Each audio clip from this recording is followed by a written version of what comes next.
은퇴 후 제2의 인생을 꿈꾸는 분들 많으시죠? 서울에서 30년간 의사와 간호사로 일한 부부가 있었습니다. 평생 모은 돈으로 충북 충주에 만평의 땅을 샀죠. 사과 과수원을 일궈 행복한 노후를 보내겠다는 계획이었습니다. 5년간의 노력 끝에 꿈은 현실이 됐습니다. 황무지였던 땅에 3,000그루의 사과나무가 자랐고 품평회에서 상을 받을 만큼 맛 좋은 사과가 열렸죠. 하지만 아무도 몰랐습니다. 그 넓은 과수원 한 귀퉁이, 고작 300평의 땅이 두 사람의 목숨을 앗아갈 줄은요. 2003년 4월 12일 토요일 새벽이었습니다. 부부는 농약 살포 작업을 위해 집을 나섰죠. 그리고 다시는 돌아오지 않았습니다. 과수원에는 경운기만 덜컹거리며 돌아가고 있었고 휴대폰도 지갑도 집에 그대로 남아 있었습니다. 마치 연기처럼 사라진 것이죠. 그런데 3년 뒤 예상치 못한 곳에서 진실이 모습을 드러냈습니다. 도대체 그 새벽에 무슨 일이 있었던 걸까요? 그리고 3년간 숨겨졌던 진실은 어떻게 세상 밖으로 나오게 된 걸까요? 지금부터 2003년 충주 사과농장 실종 사건 속으로 들어가 보겠습니다. 오늘의 이야기 시작 전에 잠시만요. 구독과 좋아요를 눌러주시면 영상 제작에 큰 힘이 됩니다. 여기는 남겨진 기억들입니다. 고학수 씨는 당시 65세였습니다. 서울의 대형 종합병원에서 30년간 외과 전문의로 근무한 사람이었죠. 흰머리가 듬성듬성 섞인 짧은 머리와 금태 안경이 인상적이었습니다. 말수가 적고 꼼꼼한 성격이었죠. 환자 차트를 작성하듯 농사일지를 매일 기록했습니다. 날씨, 물 준 시간, 비료량까지 빠짐없이 적어두는 사람이었죠. 아내 서영란 씨는 62세. 같은 병원에서 수간호사로 근무했습니다. 단정한 단발머리에 늘 밝은 표정. 마을 사람들에게 먼저 인사를 건네는 사교적인 성격이었죠. 1998년 두 사람은 충주로 내려왔습니다. 퇴직금과 저축을 합쳐 2억 원. 서울 외곽의 작은 아파트 한 채 살 수 있는 돈으로 1만 평의 땅을 선택했죠.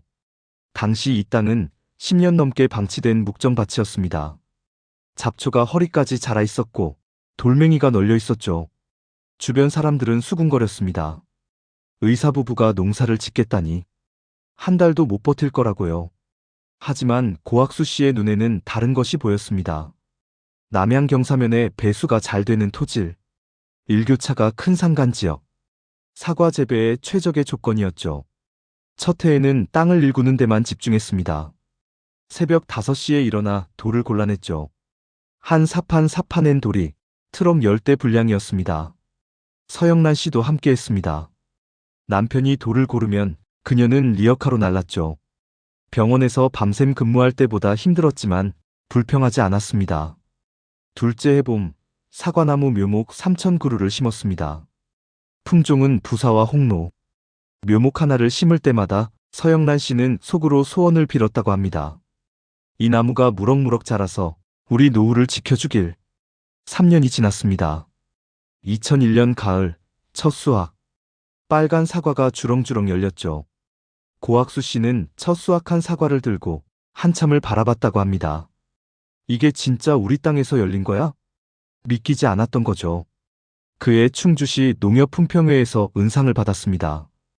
유기농 재배를 고집한 덕분이었죠. 서울의 백화점에서 납품 요청이 들어올 정도였습니다. 마을 사람들의 시선도 달라졌습니다. 5년이 지나자 고학수 씨 부부는 완전히 마을의 일원이 되어 있었죠. 서영란 씨는 부녀의 총무를 맡았고 고학수 씨는 경로당의 무료 건강 상담을 다녔습니다. 두 사람에게는 아들이 하나 있었습니다. 민준 씨, 당시 38세. 서울에서 중소기업 부장으로 일하고 있었죠. 한 달에 한 번씩 충주를 찾아 부모님을 도왔습니다. 무거운 짐을 나르거나 농기계를 점검하는 일이었죠. 아버지는 그런 아들이 대견했습니다. 바쁜 와중에도 찾아오는 아들. 하지만 한편으로는 미안하기도 했죠. 2003년 4월, 사과꽃이 피기 시작하는 계절이었습니다. 병충해 예방을 위한 농약 살포 시기였죠. 부부는 새벽부터 해질녘까지 과수원에서 시간을 보냈습니다. 4월 11일 금요일 저녁, 고학수 씨는 아들에게 전화를 걸었습니다. 민준아, 다음 주 주말에 내려와라. 엄마가 네가 좋아하는 된장찌개 해준다더라. 평소와 다름없는 목소리였죠. 전화기 너머로 어머니의 웃음소리도 들렸습니다. 아버지, 저 요즘 좀 바빠서. 알았다. 바쁘면 그 다음 주에 와도 되고. 무리하지 마라. 민준 씨는 알겠다고 대답하고 먼저 전화를 끊었습니다. 그는 그때 몰랐습니다. 그것이 부모님의 마지막 목소리가 될 줄은요. 다음 주에라고 했던 그 약속을 영영 지킬 수 없게 될 줄은요. 그날 밤 부부는 9시경 잠자리에 들었습니다. 다음 날 새벽 농약 살포 작업이 예정되어 있었거든요. 알람은 새벽 4시 30분. 그리고 다음 날 2003년 4월 12일 토요일 고학수 씨 부부에게 마지막 아침이 밝았습니다. 그들이 무슨 생각을 하며 눈을 떴는지 아무도 모릅니다. 다만 한 가지 확실한 건 그날 아침 두 사람이 집을 나선 뒤 다시는 돌아오지 않았다는 사실뿐이죠. 그런데 이 평화로운 과수원에는 한 가지 골칫거리가 있었습니다. 바로 옆 땅과의 경계 문제. 4년째 해결되지 않는 분쟁이었죠. 고학수 씨 부부의 과수원 바로 옆에는 또 다른 농지가 있었습니다. 주인의 이름은 차봉길. 당시 51세의 농부였죠. 떡 벌어진 어깨에 햇볕에 그을린 검은 피부. 눈매가 날카롭고 목소리가 컸습니다. 마을에서는 성격이 불같다고 알려져 있었죠. 그는 이 마을 토박이였습니다. 1952년에 태어나 이 땅에서 자랐죠. 1970년대 중반 20살 무렵부터 아버지를 도와 직접 밭을 읽었습니다. 25세 아버지가 돌아가셨습니다. 홀어머니와 어린 동생 둘을 건사해야 했죠. 새벽 4시에 일어나 밭에 나갔습니다. 동생들 학비를 대야 했으니까요. 그렇게 25년 맨손으로 일군 땅이었습니다.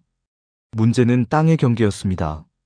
차봉길 씨가 경작하던 밭 중 약 300평이 실제로는 고학수 씨 소유의 땅이었던 겁니다. 예전에는 이런 일이 흔했습니다. 농촌에서는 지적도와 실제 경작지가 다른 경우가 많았거든요. 서류보다 이웃 간의 약속이 우선이던 시절이었죠. 차봉길 씨의 아버지 때부터 그 300평은 차 씨 집안이 경작해왔습니다. 마을 사람들도 다 알고 있었죠. 저긴 차봉길이네 밭이라고. 1998년 고학수 씨가 땅을 매입했습니다. 그는 매입 직후 정확한 측량을 의뢰했죠. 측량 결과 차봉길 씨가 경작하던 300평이 고학수 씨 소유로 확인됐습니다. 고학수 씨는 처음에 크게 문제 삼지 않았습니다. 차봉길 씨를 찾아가 조심스럽게 말했죠. 당장 어떻게 하자는 건 아니고 시간을 두고 천천히 정리하자고요.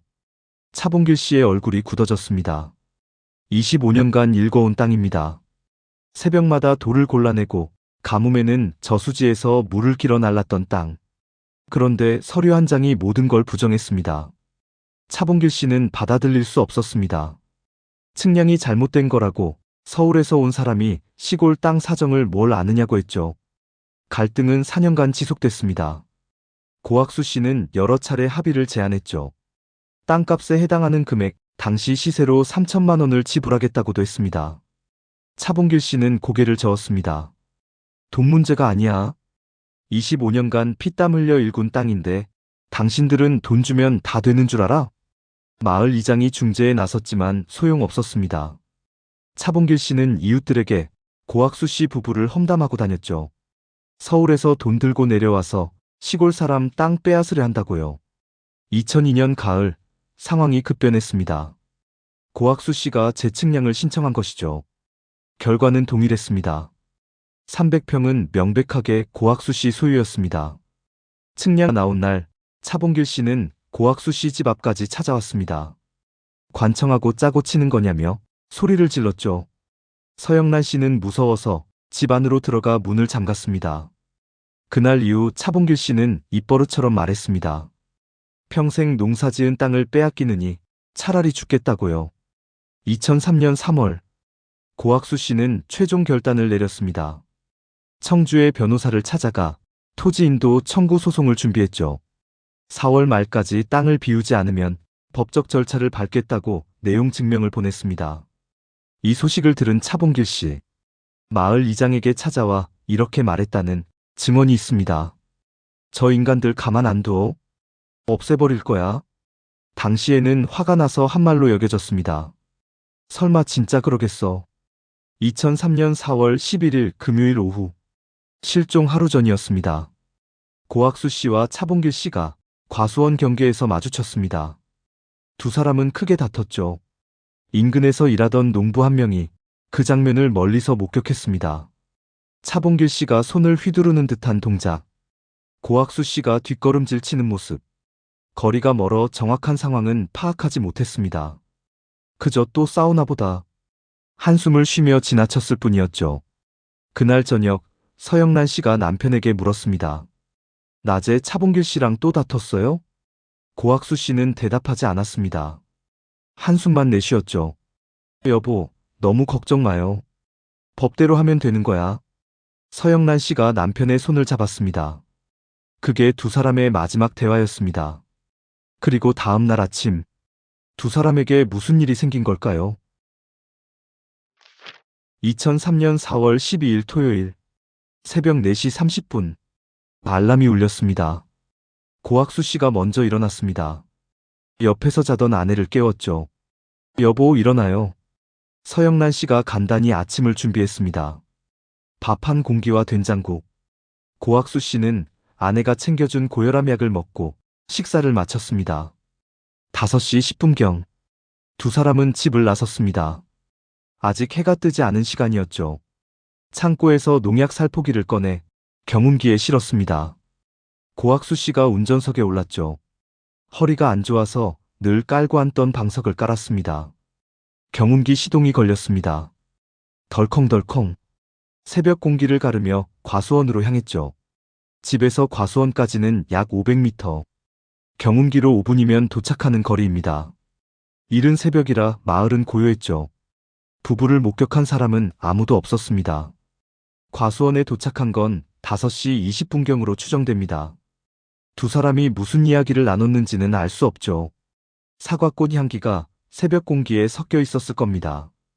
그런데 그 평화는 오래가지 못했습니다. 마을 이장 박성호 씨가 고학수 씨 과수원 근처를 지나갔습니다. 68세의 이장은 아침마다 마을을 도는 습관이 있었죠. 그때 이상한 소리가 들렸습니다. 경운기 엔진 소리. 덜컹거리며 공회전하는 소리가 과수원 쪽에서 들려왔죠. 보통 농약 살포 작업은 23시간이면 끝납니다. 새벽 5시에 시작했으면 8시쯤엔 끝났어야 정상이죠. 그런데 4시간이 지났는데도 경운기가 돌아가고 있었습니다. 이장은 과수원 쪽으로 걸어갔습니다. 경운기는 논두렁가에 세워진 채 시동이 걸려 있었습니다. 빈 좌석에는 방석만 놓여 있었죠. 농약 살포기도 옆에 세워져 있었습니다. 탱크에는 농약이 거의 가득 차 있었죠. 작업을 시작하자마자 중단된 것처럼 보였습니다. 하지만 정작 사람은 보이지 않았습니다. 고 선생님, 사모님, 큰 소리로 불렀습니다. 대답은 없었죠. 새들만 놀라 날아올랐습니다. 이장은 급히 고학수 씨 집으로 향했습니다. 문은 잠겨 있지 않았죠. 집 안은 깨끗이 정돈되어 있었습니다. 아침 식사 그릇이 싱크대에 놓여 있었고 이불은 개켜져 있었죠. 거실 탁자 위 고학수 씨의 휴대폰이 놓여 있었습니다. 옆에는 서영란 씨의 휴대폰도 있었죠. 서랍에는 지갑 2개도 그대로. 현금과 신용카드가 고스란히 들어 있었습니다. 외출할 때 가져가야 할 물건들이 모두 집에 남아 있었던 겁니다. 박성우 이장은 즉시 고학수 씨의 아들에게 연락했습니다. 서울에 있던 민준 씨는 토요일 오전 출근 중이었죠. 경운기는 켜져 있는데 사람이 없고 휴대폰이랑 지갑도 집에 있다는 말에 민준 씨의 손에서 힘이 빠졌습니다. 그는 회사를 뛰쳐나왔죠. 동시에 이장은 경찰에 신고했습니다. 오전 10시 45분이었습니다. 과수원을 수색했지만 아무것도 발견하지 못했죠. 인근 야산과 저수지 주변도 살펴봤습니다. 발자국도 끌려간 흔적도 없었습니다. 마치 두 사람이 연기처럼 사라진 것 같았습니다. 오후 2시, 민준 씨가 충주에 도착했습니다. 서울에서 시속 140km로 달렸죠. 과수원으로 달려갔습니다. 경운기와 살포기가 방치된 현장을 보는 순간 무릎에 힘이 풀렸습니다. 경운기 좌석에는 아버지가 늘 깔고 앉던 방석이 있었습니다. 살포기 손잡이에는 어머니의 장갑이 걸려 있었죠. 두 분이 방금 전까지 여기 계셨던 것 같았습니다. 금방이라도 사과나무 사이에서 걸어 나오실 것 같았죠. 아버지, 어머니, 민준 씨가 과수원을 뛰어다니며 소리쳤습니다. 대답은 없었습니다. 그는 경찰에게 간곡히 요청했습니다. 평소 꼼꼼하신 아버지가 경운기 시동을 켜둔 채 사라질 분이 아니라고요. 경찰은 수색 범위를 넓혔습니다. 하지만 그날 저녁이 되도록 부부의 흔적은 어디에서도 발견되지 않았습니다. 4월 12일 토요일 밤, 과수원에는 정막만이 흘렀습니다. 경운기는 연료가 다 떨어져 멈춘 상태였죠. 사과꽃 향기가 바람에 실려왔지만 그 향기를 맡을 주인은 사라지고 없었습니다. 도대체 그 새벽에 무슨 일이 있었던 걸까요? 경찰의 본격적인 수사가 시작됐습니다. 실종 신고 다음 날인 4월 13일 일요일, 충주경찰서 강력계에서 수사팀이 편성됐습니다. 수사를 맡은 건 김태우 형사. 당시 45세, 경력 20년의 베테랑이었죠. 과묵하지만 끈질긴 성격으로 미제 사건 해결 경험이 여러 차례 있었습니다. 그는 부하 형사 2명과 함께 현장으로 향했습니다. 경운기 위치, 살포기 상태, 과수원 구조, 모든 것을 꼼꼼히 기록했죠. 수사팀은 주변 탐문에 나섰습니다. 마을 주민 23명을 일일이 찾아다녔죠. 4월 12일 새벽 5시부터 9시 사이에 이상한 것을 보거나 들었는지 물었습니다. 대부분의 주민들은 그 시간에 잠들어 있었습니다. 유력한 목격자가 나오지 않았죠. 가장 큰 문제는 CCTV의 부재였습니다. 2003년 당시 농촌 지역에는 방범 카메라가 거의 없었거든요. 고학수 씨 집에서 과수원까지의 동선을 확인할 방법이 전혀 없었습니다. 김태우 형사는 용의 선상에 오를 만한 인물을 물색했습니다. 가장 먼저 떠오른 이름은 차봉길 씨였죠. 4월 14일 월요일, 차봉길 씨가 경찰서에 출석했습니다. 그는 모르는 일이라고 했습니다. 실종 당일 새벽에는 집에서 잤고 아내가 증인이라고 주장했죠. 김태우 형사는 차봉길 씨의 아내 정수님 씨를 별도로 조사했습니다. 그녀는 남편의 진술을 확인해줬죠. 4월 12일 새벽 남편은 집에서 잠들어 있었다고요. 그런데 며칠 뒤 차봉길 씨 측에서 새로운 주장이 나왔습니다. 생각해보니 그날 새벽에 읍내 농협 창고에 갔었다는 겁니다. 김태우 형사의 눈이 가늘어졌습니다. 처음에는 집에서 잤다더니 이제는 농협에 갔다고요? 진술이 바뀐 겁니다. 차봉길 씨는 궁색하게 변명했습니다. 새벽 일찍 농협 갔다가 돌아와서 다시 잔 거라고, 아내가 일어나기 전에 돌아왔으니 몰랐던 거라고요. 무언가 숨기고 있다는 심증은 굳어졌지만 물증이 없었습니다. 농협 직원 이만기 씨는 4월 12일 새벽 5시경 차봉길 씨를 봤다고 증언했습니다. 하지만 정확한 시간은 확실하지 않았죠. 시계를 보지 않았다고 했거든요. 차봉길 씨의 집과 차량을 수색했습니다. 혈흔이나 의심스러운 물건은 발견되지 않았죠. 알리바이는 완벽하지 않았지만 깨기도 어려웠습니다. 수사는 다른 방향으로도 진행됐습니다. 혹시 부부가 스스로 사라진 건 아닐까? 경제적 문제나 건강 문제로 극단적 선택을 했을 가능성도 검토했죠. 하지만 부부의 재정 상태는 양호했고 특별한 질병도 없었습니다. 아들과의 관계도 좋았죠. 인근 저수지와 하천을 수색했습니다. 잠수부까지 동원했지만 아무것도 발견되지 않았습니다. 경찰견을 투입해 야산도 샅샅이 뒤졌지만 부부의 흔적은 어디에도 없었죠. 실종 2주가 지났습니다. 지역 신문에 기사가 실렸습니다. 귀농 부부 실종, 경찰 수사 난항. 하지만 전국적인 관심을 끌지는 못했습니다. 민준 씨는 매주 충주를 찾았습니다. 토요일 새벽에 출발해서 일요일 밤늦게 서울로 돌아가는 생활. 직접 마을을 돌아다니며 탐문했죠. 전단지도 만들어 붙였습니다. 처음에는 마을 사람들도 적극적이었습니다. 하지만 한 달이 지나고 2달이 지나자 반응이 달라졌습니다. 이제 그만 받아들여. 너무 매달리지 마. 위로인지 체념인지 모를 말들. 민준 씨는 그런 말을 들을 때마다 이를 악물었습니다. 김태호 형사도 답답하기는 마찬가지였습니다. 20년 경력의 직감이 말하고 있었거든요. 차범길 씨가 뭔가 알고 있다. 하지만 확신만으로는 사건을 해결할 수 없었습니다. 민준 씨가 경찰서를 찾아올 때마다 김태호 형사는 고개를 숙여야 했습니다. 아직 진전이 없다는 말. 그 말밖에 할 수 없었죠. 2004년 4월. 실종 1년이 됐습니다. 경찰은 공식적으로 수사 인력을 축소했습니다. 사건은 미제 파일 속으로 들어갔죠. 민준 씨는 충주집을 정리하지 않았습니다. 부모님이 돌아오시면 그대로 드릴 생각이었죠. 서재에는 아버지의 농사일지가 4월 11일에서 멈춰 있었습니다. 내일 농약 살포. 새벽 5시 기상. 아버지의 마지막 메모였습니다. 그해 가을에도 사과는 익었습니다. 민준 씨는 혼자서 수확했죠. 3,000그루의 사과나무. 혼자서 감당하기엔 너무 많았지만 포기할 수 없었습니다. 차범길 씨는 여전히 마을에 살고 있었습니다. 그는 주변 사람들에게 고학수 씨 부부가 빚 때문에 도망갔다는 소문을 퍼뜨렸죠. 일부 마을 사람들은 그 말을 믿었습니다.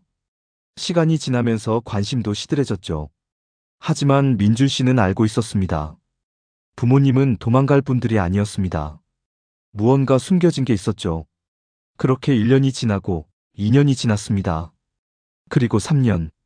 진실은 그렇게 쉽게 사라지지 않았습니다.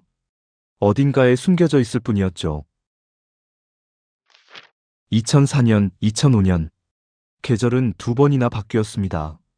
봄이면 사과꽃이 피고 가을이면 빨간 사과가 익었죠. 하지만 과수원의 주인은 돌아오지 않았습니다. 민준 씨는 서울 생활을 정리했습니다. 부모님이 실종된 지 1년이 지난 뒤였죠. 10년 넘게 다닌 회사에 사직서를 냈습니다. 상사가 만류했습니다. 부장까지 달았는데 아깝지 않냐고. 민준 씨는 고개를 저었죠.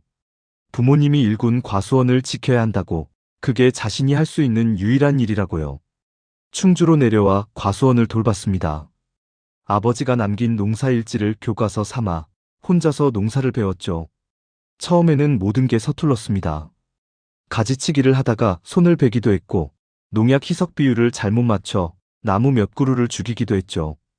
밤마다 아버지의 농사일지를 읽었습니다. 4월 중순, 꽃 피기 전 석회 유황합제 살포. 적과는 5월 말 한 송이당 과일 하나만 남길 것. 아버지의 꼼꼼한 글씨가 빼곡했죠.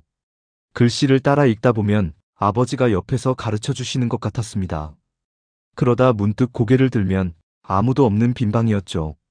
마을 사람들은 그를 안쓰럽게 바라봤습니다. 부모님도 못 찾고 결혼도 못하고 혼자서 농사짓는 젊은이. 가끔 반찬을 가져다 주는 아주머니도 있었습니다.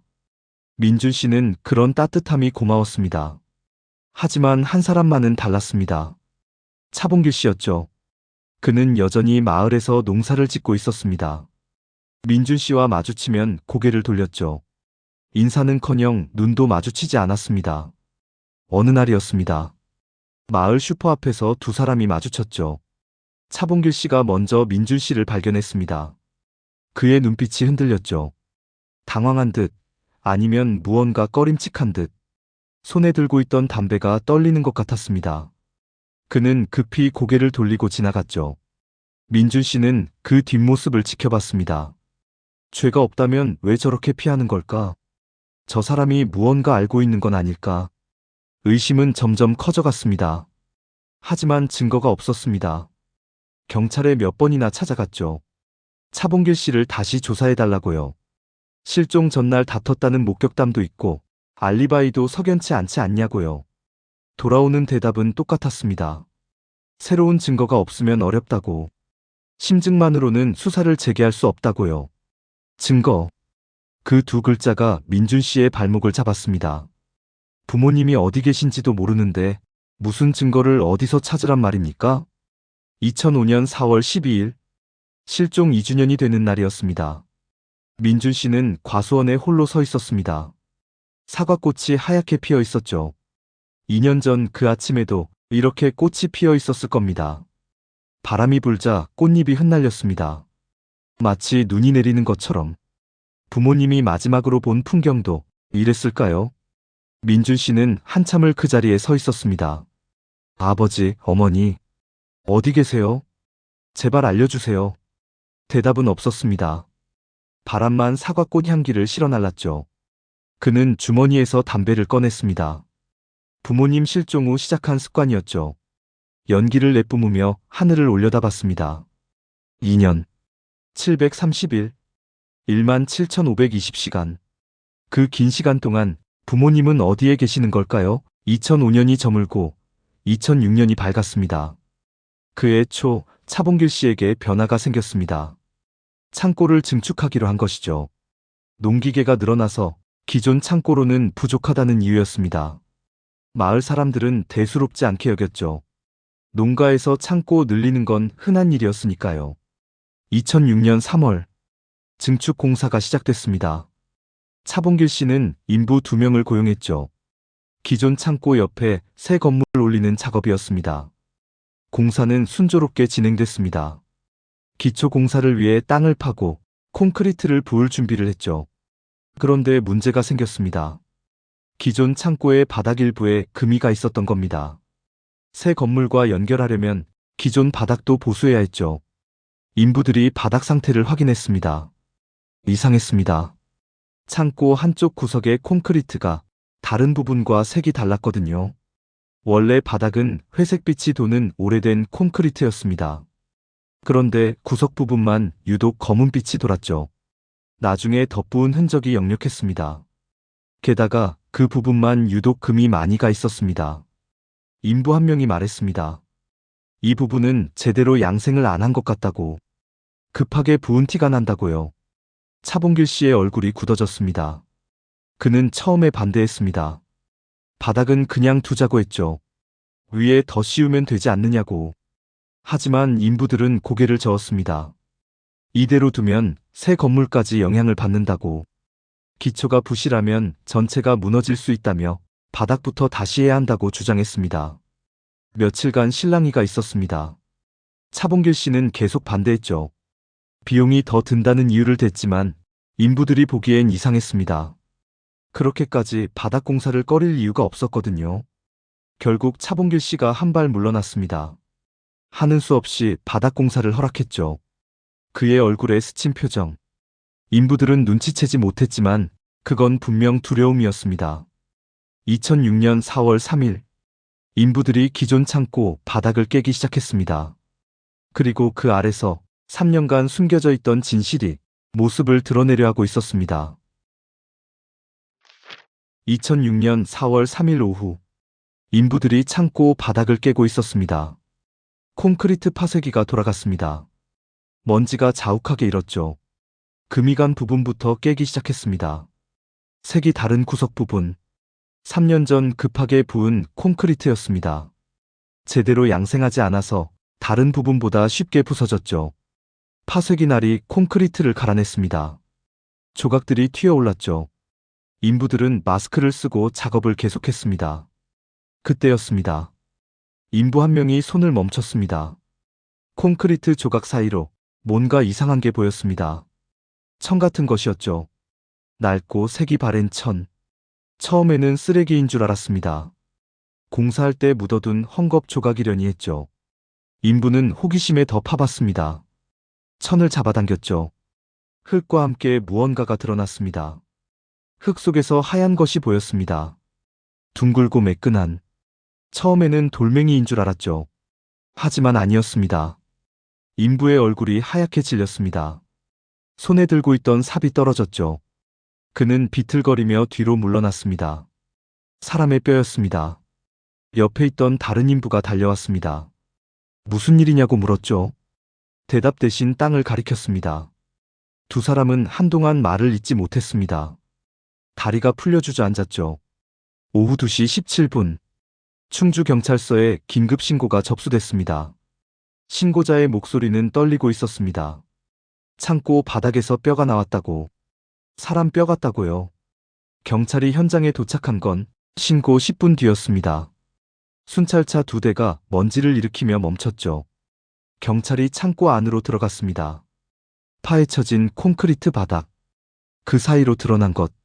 경찰관의 얼굴도 굳어졌습니다. 즉시 현장이 통제됐습니다. 노란 폴리스 라인이 쳐졌죠. 과학수사대에 연락이 갔습니다. 1시간 뒤 감식반이 현장에 도착했습니다. 하얀 방호복을 입은 사람들이 창고 안으로 들어갔죠. 본격적인 발굴이 시작됐습니다. 붓과 흙손으로 조심스럽게 흙을 걷어냈습니다. 작업은 밤늦게까지 계속됐죠. 해가 지고 어둠이 내렸습니다. 조명이 설치됐습니다. 하얀 불빛 아래서 감식반원들이 묵묵히 작업을 이어갔죠. 그리고 충격적인 사실이 드러났습니다. 유골이 한 구가 아니었습니다. 두 구의 유골이 나란히 묻혀 있었죠. 낡은 작업복 조각이 함께 발견됐습니다. 남성용과 여성용. 색이 바래고 사가 있었지만 형태는 알아볼 수 있었습니다. 그리고 금태 안경 하나. 렌즈는 깨져 있었지만 태는 그대로였죠. 수사관들의 표정이 굳어졌습니다. 3년 전 실종된 부부. 고학수 씨와 서영란 씨가 떠올랐기 때문이죠. 고학수 씨는 금태 안경을 썼습니다. 작업복을 입고 농약 살포를 하러 나갔죠. 아내 서영란 씨와 함께. 소식은 빠르게 퍼졌습니다. 마을 전체가 술렁였죠. 차봉길 씨 창고에서 유골이 나왔다. 두 구나 나왔다. 혹시 그 부부 아니야? 소문이 순식간에 퍼져나갔습니다. 마을 사람들이 창고 근처로 모여들었죠. 폴리스 라인 밖에서 웅성거렸습니다. 그날 밤 민준 씨에게 경찰에서 연락이 왔습니다. 창고에서 유골이 발견됐다는 내용이었습니다. 신원 확인이 필요하니 경찰서로 와달라고 했죠. 민준 씨는 전화를 받고 한동안 말을 잇지 못했습니다. 3년 1095일 그 긴 시간 동안 기다려온 소식. 하지만 이런 식으로 듣고 싶지는 않았습니다. 부모님이 살아 돌아오시길 바랐지 유골로 발견되길 바란 건 아니었으니까요. 다음 날 아침 민준 씨는 경찰서로 향했습니다. DNA 감식을 위한 시료 채취가 필요했거든요. 머리카락과 구강 상피세포를 채취했습니다. 간단한 절차였지만 민준 씨의 손은 계속 떨렸죠. 결과가 두려웠습니다. 부모님이길 바라면서도 부모님이 아니길 바랐습니다. 부모님이시라면 3년간의 기다림이 끝나는 거죠. 더 이상 찾아 헤매지 않아도 됩니다. 하지만 부모님이시라면 그분들이 그곳에 그렇게 계셨다는 뜻입니다. 500m도 안 되는 거리에 콘크리트 아래 묻혀서 일주일 168시간. 민준 씨에게 그 시간은 영원처럼 느껴졌습니다. 낮에는 과수원에서 일했습니다. 손을 움직이지 않으면 생각이 멈추지 않았거든요. 잡초를 뽑고 나무를 살피고 의미 없이 같은 곳을 서성였죠. 밤에는 잠이 오지 않았습니다. 천장만 바라보며 뒤척였죠. 눈을 감으면 부모님 얼굴이 떠올랐습니다. 아버지의 금태 안경, 어머니의 단정한 단발머리. 2006년 4월 11일, 공교롭게도 부모님 실종 3주년 하루 전이었습니다. 경찰에서 연락이 왔습니다. 감식 결과가 나왔다고요. 민준 씨는 경찰서로 향했습니다. 운전대를 잡은 손이 떨렸죠. 결과는 예상대로였습니다. 유골의 DNA가 민준 씨의 DNA와 일치했습니다.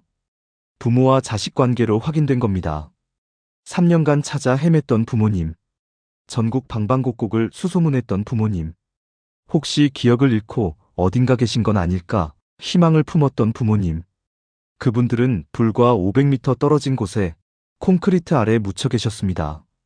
민준 씨는 경찰서 복도에 주저앉았습니다. 3년간 꾹꾹 눌러왔던 감정이 한꺼번에 쏟아졌죠. 그렇게 가까이 계셨던 겁니다. 매일 지나다니던 그 길 옆에, 차봉길 씨 창고, 그 바닥 아래에. 경찰은 즉시 차봉길 씨를 긴급 체포했습니다. 그는 밭에서 일하고 있었습니다. 경찰차가 다가오는 걸 보고 도망치지 않았죠. 마치 이 순간을 기다렸다는 듯이. 수갑이 채워졌습니다. 그는 체포되는 순간에도 아무 말이 없었습니다. 얼굴에는 아무런 표정도 없었죠. 3년간 숨겨왔던 비밀. 그것이 마침내 세상 밖으로 나왔습니다. 하지만 아직 밝혀지지 않은 게 있었습니다. 그날 새벽 도대체 무슨 일이 있었던 걸까요? 체포된 차봉길 씨는 처음에 묵비권을 행사했습니다. 변호사가 올 때까지 아무 말도 하지 않겠다고 했죠. 하지만 증거는 충분했습니다. 그의 창고 바닥에서 두 구의 유골이 발견됐고 창고 구석에서는 범행에 사용된 것으로 보이는 농기구가 발견됐거든요. 삽자루의 틈새에서 미세한 혈흔이 검출됐습니다. 3년이 지났지만 나무결 사이에 스며든 흔적은 남아있었죠. 부검 결과가 나왔습니다. 두 사람 모두 둔기에 의한 충격이 사인이었습니다. 급소를 가격당한 것으로 추정됐죠. 증거가 쌓여갔습니다. 더 이상 버틸 수 없었죠. 체포 5일 만에 차봉길 씨는 자백을 시작했습니다. 담당 검사와 수사관들 앞에서 그는 그날의 일을 털어놓았습니다.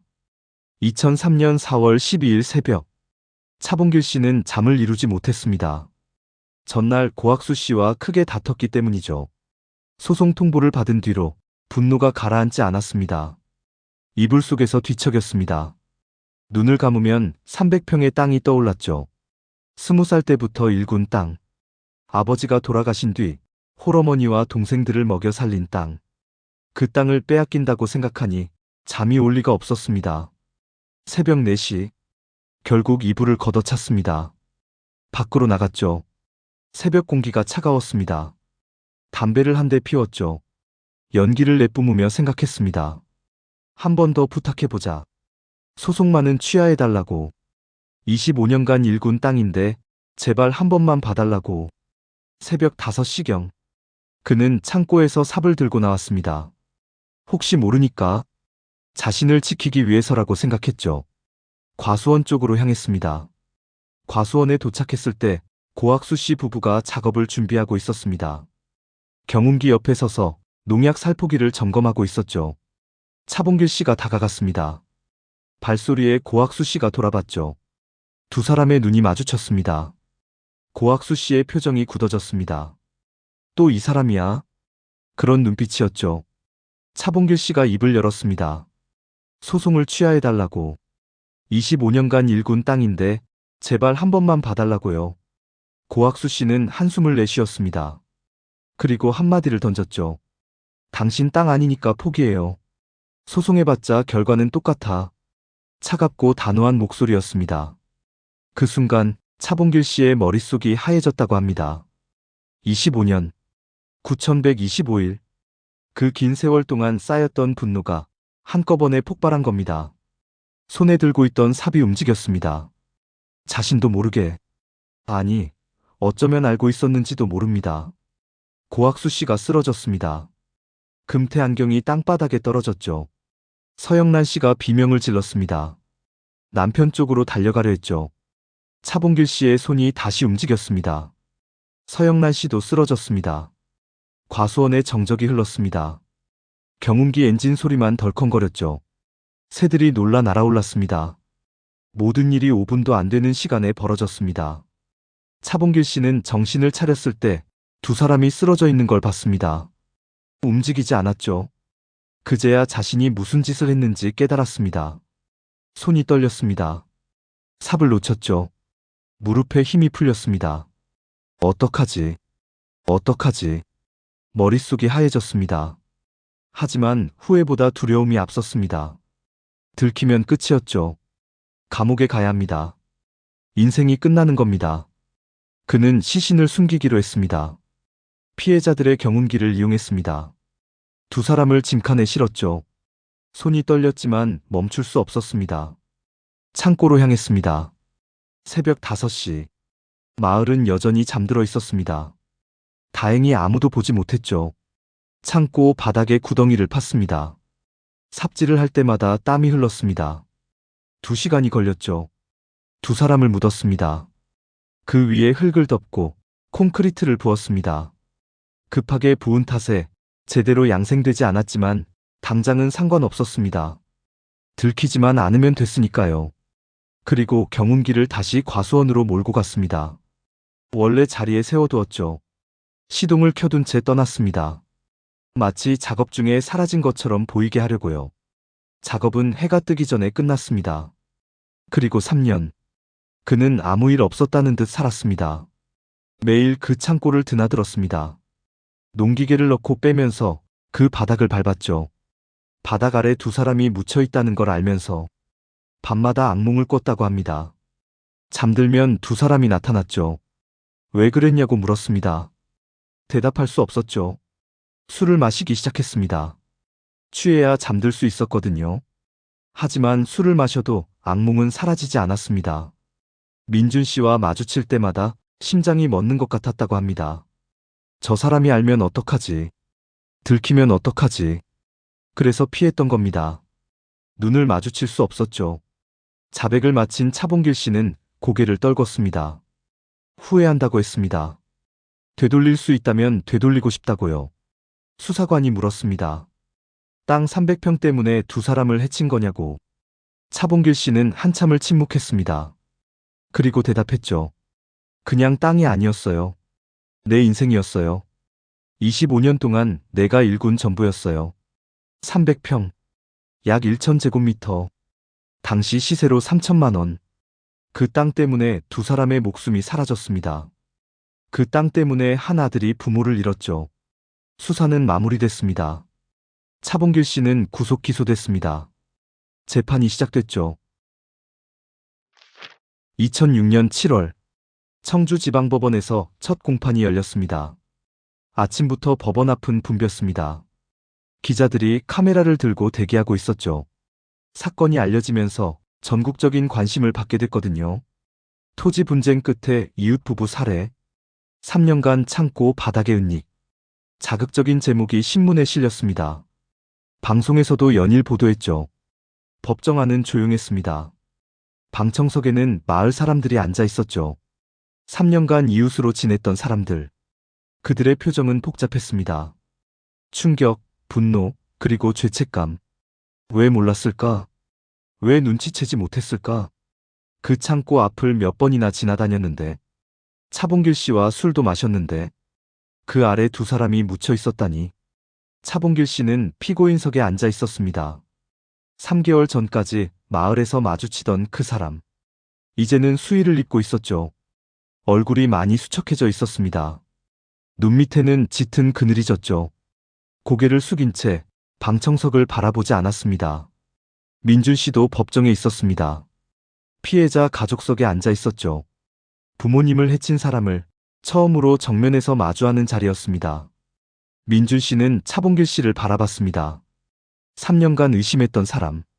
증거가 없어서 손 쓸 수 없었던 사람. 그가 거기 앉아 있었죠. 검찰은 사형을 구형했습니다. 검사가 논고문을 읽었습니다. 피고인의 범행은 계획적이고 잔혹하다고. 토지 분쟁이라는 사소한 이유로 두 사람의 생명을 빼앗았다고요. 게다가 3년간 시신을 은닉하며 아무 일 없었다는 듯 생활했다고. 피해자 가족에게 거짓 소문을 퍼뜨려 극심한 고통을 안겼다고요. 엄중한 처벌이 필요하다고 했습니다. 차봉길 씨의 변호인은 심신미약을 주장했습니다. 우발적 범행이었고 평소 정신적 스트레스가 심했다고요. 25년간 일군 땅을 빼앗길 위기에 처해 극도의 불안 상태였다고 주장했습니다. 고의적 살인이 아니라 격정에 의한 범행이라고요. 하지만 재판부는 받아들이지 않았습니다. 범행 후 시신을 은닉하고 경운기를 다시 갖다 놓는 등 치밀하게 증거를 인멸한 점을 볼 때 판단 능력이 있었다고 봤죠. 민준 씨는 피해자 가족 의견 진술을 했습니다. 법정에 선 그는 준비한 종이를 꺼내 들었습니다. 손이 떨렸죠. 첫 문장을 읽으려는데 목이 메었습니다. 한참을 멈춰야 했죠. 재판장이 천천히 하라고 했습니다. 민준 씨는 심호흡을 했습니다. 그리고 간신히 말을 이었죠. 3년간 부모님을 찾아다녔다고 했습니다. 전국 방방곡곡을 돌아다녔다고요. 혹시 기억을 잃고 어딘가 계신 건 아닐까? 혹시 병원에 계신 건 아닐까? 그런 희망을 품고 살았다고요. 전단지를 만들어 붙이고 실종자 카페에 글을 올렸습니다. 혹시 이분들을 보신 분 계신가요? 연락 주시면 살해하겠습니다. 하지만 연락은 오지 않았습니다. 3년 동안. 그런데 부모님은 500m 떨어진 곳에 계셨습니다. 매일 지나다니던 길 옆에 콘크리트 바닥 아래에 묻혀서요. 민준 씨의 목소리가 떨렸습니다. 피고인은 그 위를 매일 걸어 다녔습니다. 아무 일 없다는 듯이 자신과 마주쳐도 모른 척하면서 3년 동안 그뿐만이 아닙니다. 피고인은 부모님이 빚 때문에 도망갔다는 거짓 소문을 퍼뜨렸습니다. 마을 사람들이 그 말을 믿었죠. 부모님의 명예까지 더럽힌 겁니다. 민준 씨의 눈에서 눈물이 흘렀습니다. 300평. 고작 그 땅 때문에 다시는 아버지 목소리를 들을 수 없습니다. 다시는 어머니 손을 잡을 수 없습니다. 아버지는 퇴직 후 행복한 노후를 꿈꾸셨습니다. 어머니는 손주를 보고 싶어 하셨죠. 그 모든 꿈이 산산조각 났습니다. 엄벌을 내려달라고 했습니다. 그것만이 부모님 영전에 할 수 있는 마지막 도리라고요. 방청석 곳곳에서 흐느끼는 소리가 들렸습니다. 기자들도 고개를 숙였죠.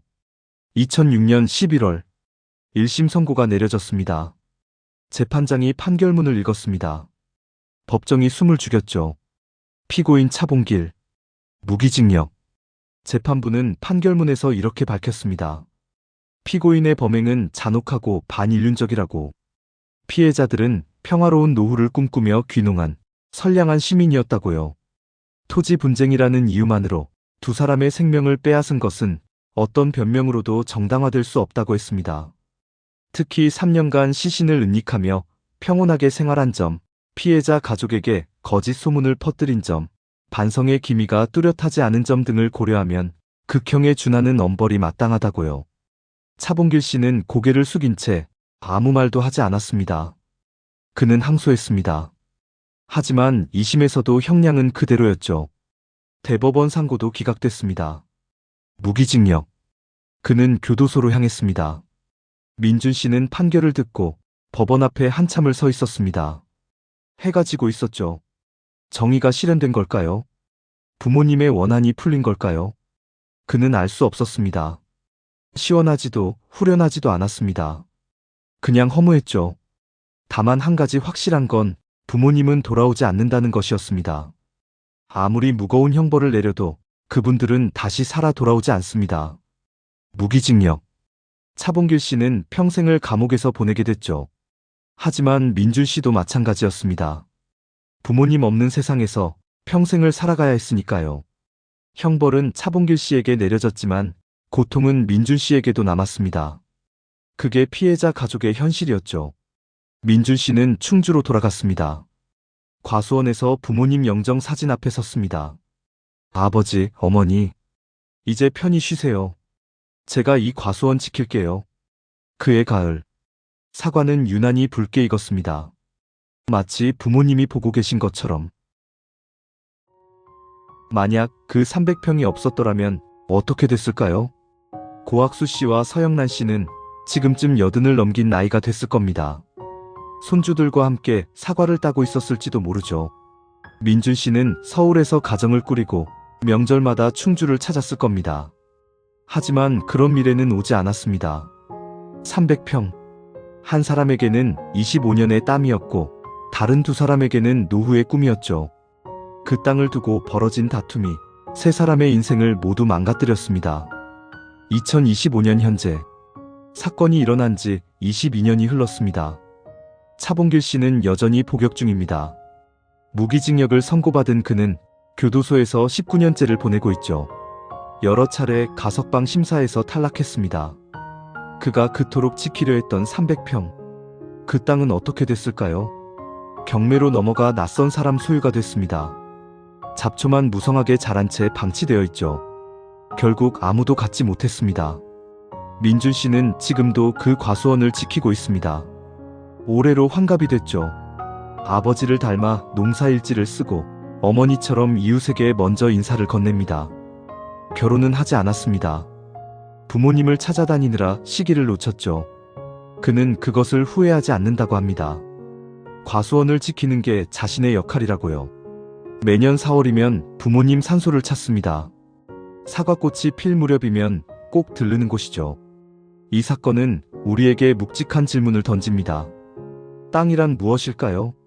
누군가에게는 평생의 노력이고 누군가에게는 노후의 꿈이죠. 하지만 그 어떤 땅도 사람의 목숨보다 소중할 수는 없습니다.